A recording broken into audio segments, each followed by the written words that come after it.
Hey, Outlaws, and welcome back, or should I say, long time no see. At least we haven't discussed Berserk in quite some time. Berserk has been brought back to this channel, thanks in special to Bjorn Smith, who made a request for it.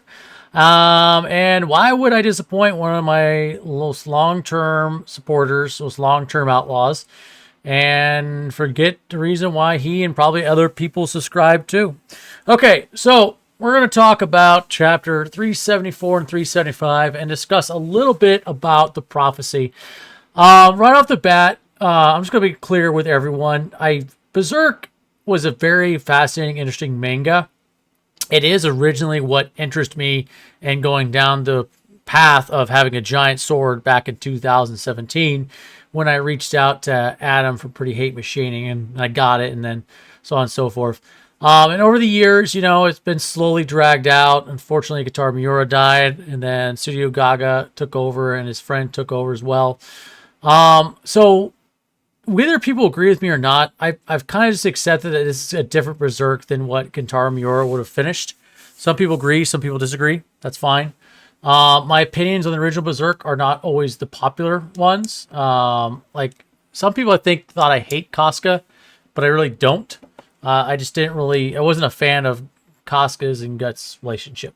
So let's clear the air with that. Hopefully you do enjoy, or at least could agree or disagree on some things with me. Feel free to leave your hate comments down below or leave your conversations down below. Those are always better and more interesting anyways. All right, let's get started. So we open up chapter 374. We've got Kushins. Kushins moving in. They're coming in for the kill. They are going to take over the ship. Now, I personally believe that this is just them expediting the process of like transitioning like the hero's journey. This is the Guts low point. And Guts has been a low point for a very, very long time. And these past two chapters, nothing really changes on that. Other than he can kind of walk his own 2 feet for a little bit. At least he's not sitting in his own vomit. That's an improvement. Okay, so we see Kushins, they come in, and they're just completely swarmed the entire ship. Now, you look at the boats, they're pretty small. It's a raiding party. And my guess initially was that they must have been part of a much larger fleet, which proves to be correct later on down in the chapters. So they come in, they jump everybody, they catch everybody by surprise. Serpico, Cedro, or Ichidodo, if you listen to my fun comments from the 2016-2017 Berserk anime. But yeah, they're Kushins. Grr. They catch everyone by surprise. A lot better. Everyone is captured, and you have like it's just pandemonium. It's just complete chaos. They overwhelm the sailors. Big surprise because a lot of them are just numbskulls. You know, one thing about No Kentaro Miura, it's like sometimes characters are like super serious, then other times they're complete comedic buffoons. That's one thing I think I believe he did more often in these more recent chapters as he got older. At least just because like Berserk just got a little too dark sometimes, a little too we'll stay with the word dark. I don't want to describe anything else because yeah. All right, so moving on. They eventually find Guts, who's still sitting in a pile of his own vomit, and he's hanging out with the rats, as you can see here. Not much has changed, and the Kushins are pretty worried and freaked out by him. Of course, you know, Guts does still have an aura about him. I mean, the Dragon Slayer has murdered how many apostles and demons and whatnot. So it's a pretty magical, powerful sword, not just a hunk of iron.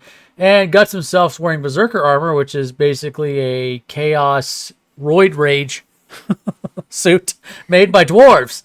And he himself has been branded by the mark as being sacrificed to Griffith's wonderful eclipse, which, you know, after a while, you would think that with Griffith being Femto and being super powerful, that the sacrifice thing would be over and done with. I mean, Guts has been alive for quite a few years. And same with Casca. It's like, you know, are they really a sacrifice, or are you just being a prick and being overkill? Like, come on, man. They survived it. I think that mark and power would fade away after a while. But that's just my opinion. So anyway, so so you got the captain, Farnace's brother, and I forget who this other sweaty guy is. There's like theorizing that the Kushins must be expanding out and that they ran into a navy, like a large Kushin navy. Hence what I was talking about earlier when we saw all the little boats and everything coming in. And they're saying, oh, well, I guess we're getting attacked or getting overrun by a Kushin navy, because why are there so many of them over here at this time? Which is fair. That's a fair assessment of the situation, which It's not good, but it is what it is. Now, it's funny part when they're taking, I forgot to cover this earlier, so I'll talk about it now. When they capture Guts, there still is a Beast of Darkness reference. Now, what's kind of annoying to me is how long this is getting dragged out. Like, I'm starting to wonder, like, they had a perfect setup for Guts just going absolutely nuts. In fact, I made like a very small, like, little fan fiction, like, bad ending or whatever, which like, I think got all of, like 400 views. Took me a couple hours, but got just a few hundred views. That's just the way things go. But it's hinting again that the Beast of Darkness is there, ready to unleash and break free. But I'm like, well, what's the point? Because if he breaks free in the Kushan Empire, which it looks like he's being brought to, how is that going to help anything? How's that going to make sense of anything? I mean, I know you have Daiba, the sorcerer, who was working for Ganeshka until he died, but I just don't really understand what they're doing. And I haven't really thought about Berserk much lately, so I'm going to have to refresh my mind a little bit. But to me, it just seems like this writing's all over the place, and this whole past 2 chapters are just fillers. Fillers just to kind of progress the story along, get them out of the boat, get them moving again, get them back on land, and all that jazz. So it's like, it just doesn't seem consistent enough to me. All right, well, we're going to move forward with that one. All right, so then all of a sudden we see Rickert here. He's with the Kushans. If you guys don't remember, last time we saw him, he was at the sorcerer Daiba and the Bakiraka clan guy, Sealot. And yes, I could not remember his name, so I literally had to look it up, and I typed in Bakiraka clan guy, and I got it. I got it right. So, yay me. Anyways, so we see him. He's all wide-eyed. Obviously, he recognized Guts. And now we move on to 375, where Sealot's talking to Daiba, and they're talking about a prophecy. And the prophecy reads as such: a dark night, the moon-drawn bow lighting the heavens. From sea where sun has sunk, cometh beast in chains bound, reefed in white mist's haze was it. Well, that was the last part, but okay, so basically they're talking about like a beast in chains wrapped up from the mists, or from the mist, which it's pretty heavy on the nose. Talking about Guts. Now, was this an actual like prophecy? I don't know. I don't remember hearing about this ever being talked about Berserk, but it fits now. But the question is it a good prophecy or is it a bad prophecy? Or most likely, I think, it's a prophecy from Daiba, who's just kind of just making prophecies and having visions and everything. And maybe this was just a very, this probably could have been just a more recent vision that he had, and that kind of led them to let him believing that he was going to find Guts. Anyways, so Daiba's flying around, and he's kind of checking everything out, and he's kind of proven right that, yeah, his vision did have, actual accurate prophecy. Down below, the ship is captured. You see more of the Kushan ships, and this one in particular. And then we go back down to where Rickert is looking at Guts and recognizes him. And we see Guts in chains. I think the purpose of this part of the chapter is like we, the audience, have already seen Guts beaten down in despair. We've been seeing this now for like pretty much 2 years straight with no end in sight. But the characters have not seen how much Guts has really fallen apart.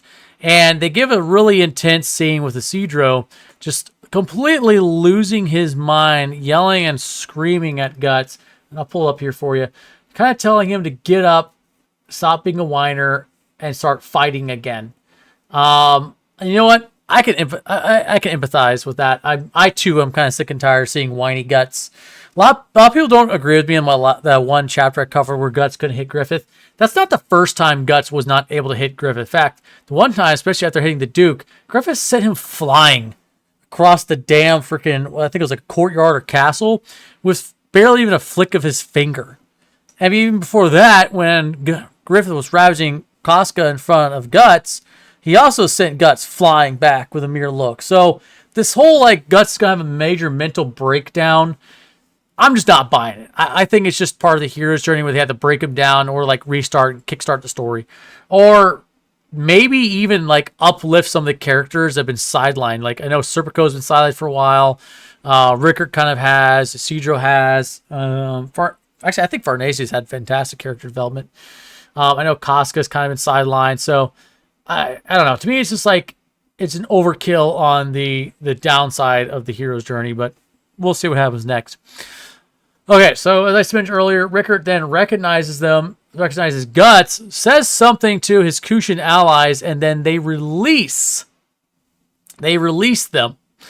And then what ends up happening is they're told that their ship is still being confiscated, but that they are going to be brought to the Kushan capital. And that's where you see right about here that they're being brought over, and you can see in the background this giant, basically Middle Eastern type, almost like a mosque, so to speak.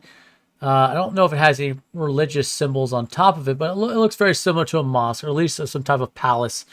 And then our heroes are getting rode there, and that's about it as of October of 2023. So, it's been so long since I've talked about Berserk. I feel like I'm just kind of out of it, and I had to do a lot more. Had to look up a lot more names and backgrounds than I was normally used to. I was pretty caught up with it. So what we're going to do is we're going to talk about this little scene right here quick, because you see you see that Shirke is still in a trance inside Guts' body. So I'm kind of curious how they got his body to move. But that's not the only thing I want to discuss about. So where's Berserk going with this? Where is Studio Gaga taking Berserk? I know they said they have Kotaro Miura's final wishes, what he wanted to do, but I don't know. A lot of this feels rushed. Everything feels kind of like a 180, like it's just happening too fast. Like they wanted to avoid this, just keep it moving forward. So I could be wrong though. Let me know what you guys think. But this is a quick recap, my kind of ideas, some quick theories. But I think I have to do a lot more reading of this and kind of get back to this universe again, or do a proper video. Anyways, Outlaws, Bjorn, if you're still listening, appreciate you, man. It's been, I think, 2 years now you've been with the channel. So I salute you, sir, and we'll see you all next time.